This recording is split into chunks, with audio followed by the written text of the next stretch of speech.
Why era-specific gameplay doesn't work. At first, I was against this, but my mind has changed. And I want to know in the comments, guys, do you like era-specific gameplay, or do you prefer it where it's cross-era and Kylo Ren can play in the prequels, you can have Yoda in the sequels?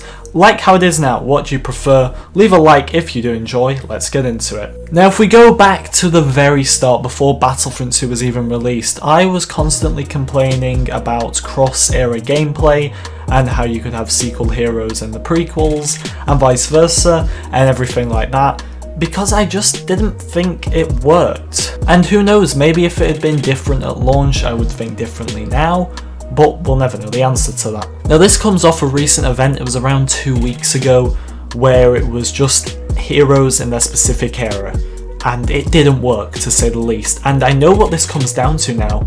It's not the immersion being broken or anything like that, it's mainly down to how each hero is unique and they play completely different from another one.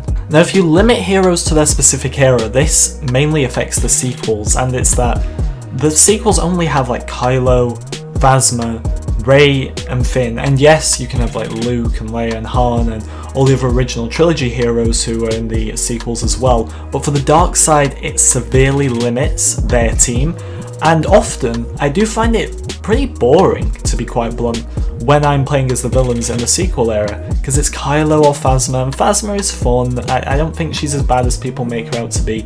Kylo's a bit glitchy, but to save up for the other heroes, it's like 1,500 battle points more. Imagine if those other heroes wasn't available.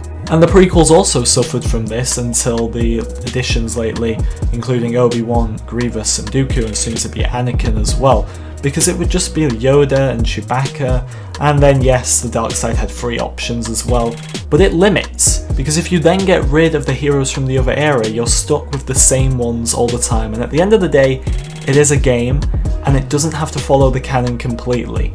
Anything that appears in Battlefront is canon, but the events that take place in the multiplayer are not canon, because obviously you can't have, for example, Luke Skywalker dying 5,000 times, as I'm sure he dies many more than that a day with the amount of people that pick him. Another reason why I don't understand there being no Wookiees on Geonosis, at this point the immersion is already broken, so what does it matter? It is a game and I think we need different gameplay options, and if I want to use Darth Vader in the sequels, then why not? What does it matter? And I think here, DICE got it right from the start, making any hero available in each era, and I hope when Anakin arrives they don't change things.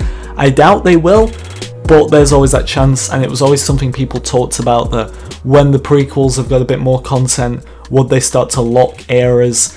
I don't think they will do that, but I just want to make it clear that I think they got it right from the start here, and I love cross-era. Era-specific doesn't work. So there you go, Fire Guy's happy for once, but in all honesty guys, I just wanted to cover this because I've seen it coming up a lot with the event that happened a few weeks ago, and I needed to give my opinion on it. Thank you so much for watching everyone, I do hope you enjoyed, and I'll see you all next time.